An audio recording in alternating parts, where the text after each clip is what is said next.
Pendant les vacances de Pâques, les structures enfants-jeunesse de la municipalité de Pavilly accueillent des jeunes de 4 à 17 ans dans le but de leur proposer diverses animations culturelles et ludiques. Durant 2 semaines, les jeunes pavillais ont ainsi pu découvrir à travers le thème du jeu vidéo de nombreuses activités organisées par la commune. Parmi elles, le light painting, un art photographique méconnu qui a pu divertir les enfants le temps d'un après-midi. Le light painting, en fait, c'est une technique photo qui vient à la base d'Angleterre, qui a été travaillée avec l'argentique. Et en fait, ça capte toutes les sources lumineuses et ça permet de dessiner en fait avec une photo. Ça se fait dans l'obscurité totale. Du coup, enfin voilà, c'est tout ce qui est lumineux. Donc ça peut être les lampes torches, les LED, les bougies et compagnie. Vraiment, tout peut être travaillé. Et on peut faire tout ce qu'on veut. Ça commence à être connu, il y a beaucoup de petits groupes qui commencent à se former. Après, c'est beaucoup les professionnels, entre guillemets, ceux qui ne sont pas du tout amateurs dans le domaine de la photographie. Mais en France, c'est pas encore trop développé, plus dans la capitale. Une initiation artistique qui a suscité la curiosité des enfants. La plupart du temps, je sais que j'ai aucun souci de les intéresser là-dessus, étant donné que, comme c'est nouveau, qu'ils peuvent vraiment laisser libre cours à leur imagination, je sais que ça va plaire et qu'ils seront forcément réceptifs. À l'espace loisir des Deux-Rivières, de nombreuses activités sont également proposées aux enfants. Tout d'abord, les plus petits ont pu se dépenser autour de plusieurs jeux musicaux proposés par les animateurs du service jeunesse de Pavilly. Alors cet après-midi, on a proposé des jeux musicaux. On a mélangé 2 groupes, donc les maters et les primaires.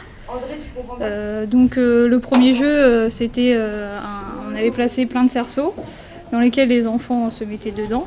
Et puis quand la musique s'arrête, chacun devait aller dans un cerceau. Et forcément, il y en avait un qui n'avait pas de cerceau, il était éliminé. Un peu comme les chaises musicales.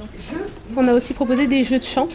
Donc c'est des jeux où les enfants chantent et au fur et à mesure de la ronde, les enfants rentrent et sortent de la ronde. Donc c'est eux qui sont interprètes de leurs chansons en fait. Des jeux qui ont beaucoup plu aux enfants. Oui, c'est des jeux qui marchent bien et puis on a essayé de trouver des jeux justement qui plaisaient aux petits et aux grands, et qui ne soient pas trop durs pour les petits comme les grands en fait. D'autres s'en sont donnés à cœur joie dans des activités plus studieuses comme la confection de plastique fou ou de cadres en carton.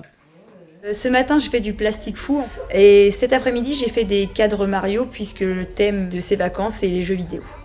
Clémentine, animatrice au service enfants jeunesse de Pavilly, nous en dit plus sur le concept du plastique fou qu'elle a également proposé à son groupe d'enfants. En fait, les enfants colorient sur une feuille et après on met ça dans le four et ça rétrécit et ça durcit. Donc ça permet de faire des magnettes, des porte-clés, des ventouses. Et au niveau des maternelles, ils sont assez réceptifs pour toutes les activités. Après, ils se lassent un peu vite, donc il faut proposer des activités un peu plus courtes. Et puis pas trop compliquées non plus pour qu'ils puissent apprécier l'activité. Enfin, un autre atelier était aussi proposé avec la confection d'un sac en toile décoré par les enfants. Alors cet après-midi, on a fabriqué un sac en toile, on l'a décoré justement grâce à la technique de la peinture avec coton-tige. Donc les enfants ont pu s'éclater, d'ailleurs il y en a qui ont mis un sacré temps mais qui ont apprécié. Donc voilà, on a fait notre sac Kirby cet après-midi. Une activité très studieuse qui a fait l'unanimité auprès des plus petits. Dans un premier temps, un petit peu sceptique, puis alors quand ils se sont installés, alors là, il y a eu un calme. Tout le monde s'est concentré sur le travail. Alors là, ça a été formidable. Non, ils étaient très contents de leur travail. Ouais, vraiment. Les plus âgés ont également pu se divertir au gymnase avec la venue d'une structure gonflable imposante, un baby-foot géant. Une activité sportive et ludique où les garçons ainsi que les filles sont venus participer. Ce qui était sympa, c'est que ça donne un côté ludique à une activité sportive. On a pu se rendre compte aussi que aussi bien les filles que les garçons ont pu participer à cette activité. Comme quoi, le foot, c'est pas seulement un sport de garçons. C'était plutôt physique, même les moins sportifs ont participé, ils ont plutôt apprécié l'activité.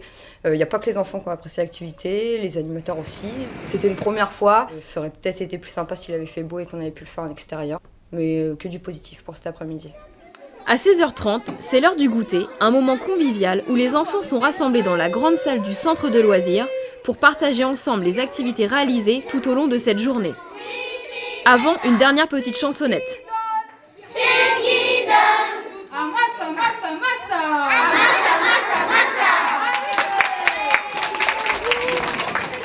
Au cours de la semaine, les enfants ont également pu s'amuser au bowling de Barentin, encadré par les animateurs du service jeunesse de Pavilly.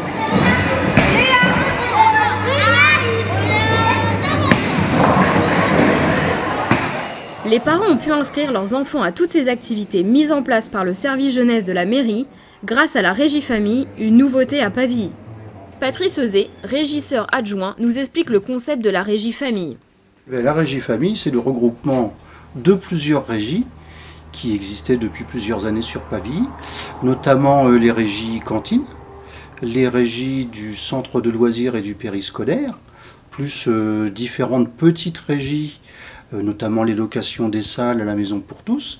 Et toutes ces petites régies ont été réunies sous le nom de Régie Famille, qu'on appelle une régie unique. Donc la Régie Famille est ouverte tous les jours du lundi au vendredi. Encore un franc succès pour ces vacances où le service enfants-jeunesse a accueilli au total plus de 150 enfants pour une moyenne de 60 par jour. Les structures enfants-jeunesse seront également ouvertes tout l'été avec notamment des séjours de vacances à Oulgat, au Gros Dague et à Center Park pour les enfants âgés entre 6 et 17 ans. Les informations et les inscriptions sont d'ores et déjà disponibles auprès de la Régie Famille de Pavilly.